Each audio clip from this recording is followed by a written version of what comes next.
देखिए, देश की उच्चतम न्यायालय का सब सम्मान करते हैं, चाहे वो किसी भी मजहब का हो। जब देश की सर्वोच्च अदालत ये कह रही है कि औरतों का हक मिलना चाहिए और वो भरण पोषण के लिए अपना हक मांग सकती हैं, तो देश की सरकार ने कानून बनाया था 3 तलाक। उसके बाद तलाक के रेशो में कमी आई।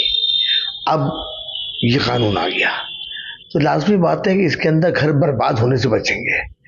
जो लोग गुस्से के अंदर, तैश के अंदर तलाक दे देते हैं या झगड़ा कर लेते हैं या अपनी मर्दानगी दिखाते हैं और उसके अंदर भरा घर बर्बाद हो जाता है, अब उस रेशो के अंदर कमी आएगी।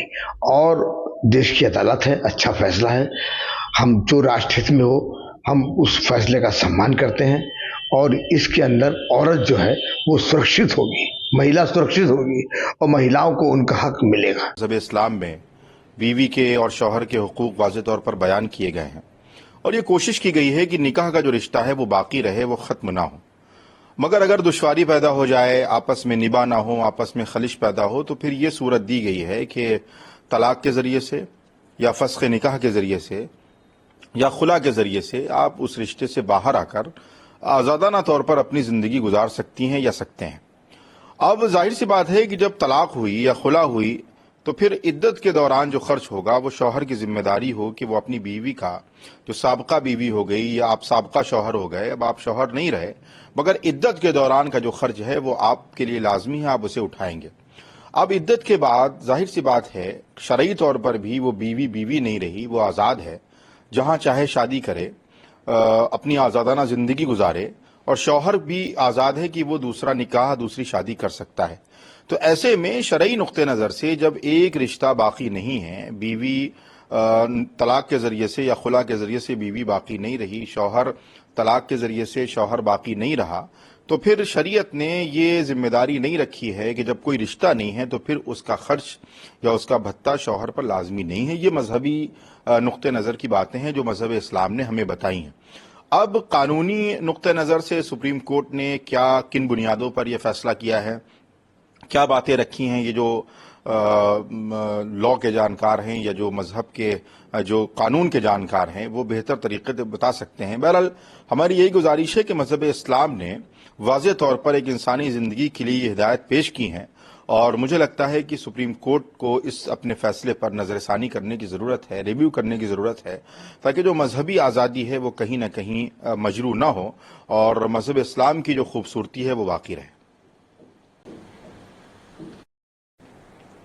आरएसएस ने एक पत्र के माध्यम से बताया है कि कुछ जगहों पे, देश में कुछ जगहों पे मुस्लिम आबादी तेजी से बढ़ रही है। ऐसे में जनसंख्या कानून नियंत्रण जो है वो बहुत ज़रूरी है। देखिए, सबसे पहली बात तो यह है कि आरएसएस अपने आप को एक बहुत जिम्मेदार तंजीम कहती है। मुझे नहीं लगता है कि आरएसएस के जिम्मेदारों को हमारे जो गैर मुस्लिम भाई हैं, जो बहुसंख्यक आबादी में रहने वाले लोग हैं, उन्हें मुसलमानों की आबादी का हव्वा दिखाकर डराने की ज़रूरत है। वैसे तो मुस्लिम आबादी कतई तौर पर कहीं नहीं बढ़ रही है, सेंसस रिपोर्ट हमारे सामने है, मुख्तलिफ मौक़े पर सर्वे हुए हैं जिसमें यह बात वाज़ेह तौर पर सामने आई है कि मुस्लिम फैमिली का जो पैमाना है और जो मुस्लिम फैमिली है वो कहीं ना कहीं किसी भी पैमाने पर नहीं बढ़ रही है।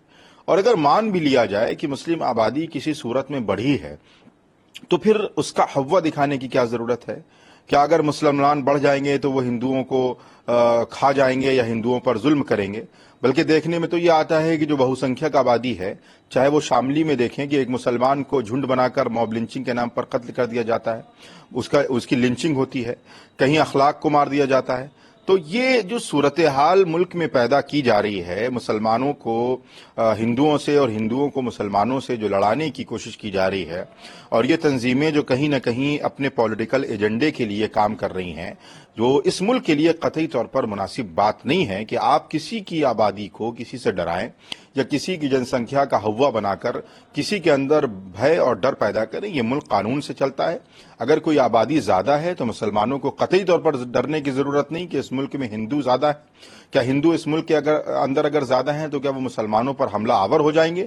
تو یہ ملک قانون سے چلتا ہے. قانون کی بات کی جائے اور قانون کی بالادستی ہی ہمیں لگتا ہے اس ملک کے لیے سالمیت اور اس ملک کی بقا کے لیے ضروری ہے.